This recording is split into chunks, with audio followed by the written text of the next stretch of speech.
కానీ భారతీయ జనతా పార్టీ ఈనాడందుకు సిద్ధంగా లేదు. వాళ్ళకి విధానపరమైన ఆలోచననే బలహీన వర్గాలకు వ్యతిరేకం. ఇంతకుముందు మిత్రుడు శ్రీనివాస్ గౌడ్ చెప్పిన అంశాలన్నీ మళ్ళొకసారి చెప్పదలుచుకున్నా. ఆనాడు మొరార్జీ దేశాయ్ గారు ఈ దేశంలో ఉన్న బలహీన వర్గాల లెక్క తేల్చాలి, ఈ జనాభాలో జాతుల యొక్క లెక్క తేలాలి అని మండల్ కమిషన్ ను నియమించి మండల్ కమిషన్ ద్వారా నివేదిక అడిగింది. ఆ మండల్ కమిషన్ ఈ దేశంలో 52% బలహీన వర్గాలు ఉన్నారు, 27% రిజర్వేషన్ ఇవ్వాలి అని వారి ప్రతిపాదన ఇచ్చింది. కానీ కొంతకాలం వాయిదా పడ్డది.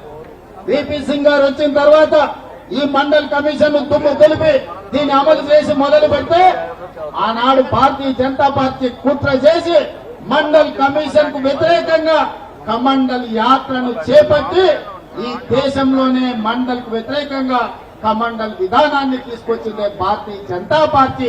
ఆ భారతీయ జనతా పార్టీ ప్రతినిధే ఈ రోజు నరేంద్ర మోడీ గారు ప్రధానమంత్రి ఈ దేశంలో ఉన్నాడు. నేను ఈ రోజు ఒక మాట చెప్పదలుచుకున్నా. శ్రీమతి ఇందిరాగాంధీ గారు దళితులు కాదు, ఆదివాసీ కాదు.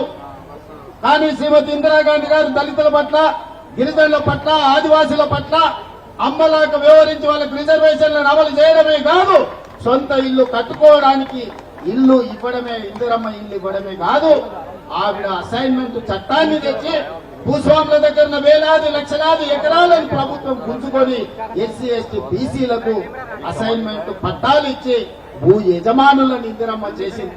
అందుకే ఇవాళ ఏ ఎస్సీ, ఏ ఎస్టీ, ఏ తండా, ఏ గూడానికి వెళ్ళు వాళ్ళ ఇళ్ళ ఇందిరమ్మ ఫోటో ఉంటది, మా అమ్మ ఇందిరమ్మ అని అంటారు. చిత్తశుద్ధి ఉండాలి, చేయాలన్న సంకల్పం ఉండాలి. అందుకే ఇందిరమ్మ ఈ రోజు దళితులకు, గిరిజనులకు, ఆదివాసులకు అమ్మగా మారి ఇవాళ మిత్రులందరూ చెప్తున్నారు భారతీయ జనతా పార్టీ ఈ విధానానికి బీసీలను బలపరచాలన్న ఆలోచనకు వ్యతిరేకము. అందుకే ఈ రోజు ఎన్ని రకాల ప్రయత్నాలు చేసినా ఈ రోజు బీసీల లెక్కలు చేయాల్సి వస్తుందని 2021 జనాభా లెక్కల్ని వాయిదా వేసి ఇవాళ 2025 సంవత్సరం వచ్చినా జనాభా లెక్కలు చేయడం లేదు. ఎందుకంటే రాహుల్ గాంధీ గారు డిమాండ్ చేసిండ్రు ఈసారి జనాభా లెక్కలల్లా కులగణన జరగాలి, జనగణనతో పాటు కులగణన జరగాలి, ఆ నివేదిక ప్రకారమే రిజర్వేషన్ పెంచాలి అని. అందుకే ఈ రోజు బీజేపీ కుట్ర చేసి జనగణన వాయిదా పెట్టుకుంటూ వస్తుంది. ఇది మనందరికీ తీర నష్టం. ఇది ఒక బలహీన వర్గాల సమస్య కాదు, ఇది బహుజనుల సమస్య. బహుజనులందరూ ఏకమై లెక్కలు తేలుస్తేనే తప్ప, మీ లెక్క పక్కాగా ఉంటే తప్ప మీకు ఉద్యోగ ఉపాధి, అదే విధంగా రాజకీయ రిజర్వేషన్లు పెరగవు.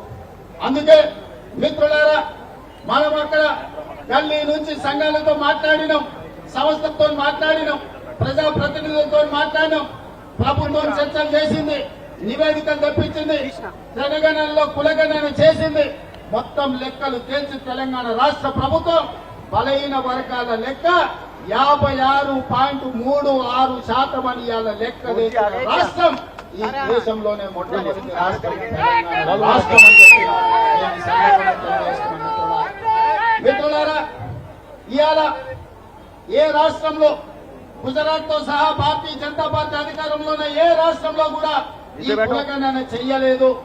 ఈ దేశంలో మొట్టమొదటిసారి రాహుల్ గాంధీ గారు ఇచ్చిన మాటను నిలబెట్టుకొని తెలంగాణ రాష్ట్ర ప్రభుత్వం ఒక దిక్సూచిగా ఈ దేశ రాజకీయాలకి ఒక వెలుగుగా ఇవాళ తెలంగాణ రాష్ట్ర ప్రభుత్వం ముందుకు వచ్చింది. ఇవాళ లెక్కలు తేల్చడమే కాదు, మిత్రుడు జాతుల శ్రీనివాస్ అన్నట్టు, మా మిత్రుడు మహేష్ గౌడ్ గారు చెప్పినట్టు స్థానిక సంస్థల రిజర్వేషన్లే కాదు, ఉద్యోగ విద్యా అవకాశాలలో కూడా 42% రిజర్వేషన్లు ఇవ్వాలి. అప్పుడే నిజమైన న్యాయం మీకు జరుగుతుంది. మీ వర్గాల నుంచి డాక్టర్లు, లాయర్లు, ఇంజనీర్లు, ఐఏఎస్లు, ఐపీఎస్లు, ఐఎఫ్ఎస్లు వచ్చి ప్రభుత్వం యొక్క పరిపాలనలో మీరు భాగస్వాములు కావాలి. తెలంగాణ రాష్ట్ర అభివృద్ధిలో మీరు ముందు బాగా నిలబడాలి అని ఇవాళ ఉద్యోగ విద్యలో కూడా రిజర్వేషన్లు పెంచాలి అని ప్రభుత్వం నిర్ణయం తీసుకున్నది. ఇవాళ రిజర్వేషన్లు పెంచడం కేంద్ర ప్రభుత్వం పరిధిలో. అందుకే శాసనసభలో తీర్మానాన్ని ప్రవేశపెట్టి అన్ని రాజకీయ పార్టీలను సమన్వయం చేసుకొని ఏకగ్రీవ తీర్మానంతో ఈ రోజు కేంద్ర ప్రభుత్వానికి పంపించాం.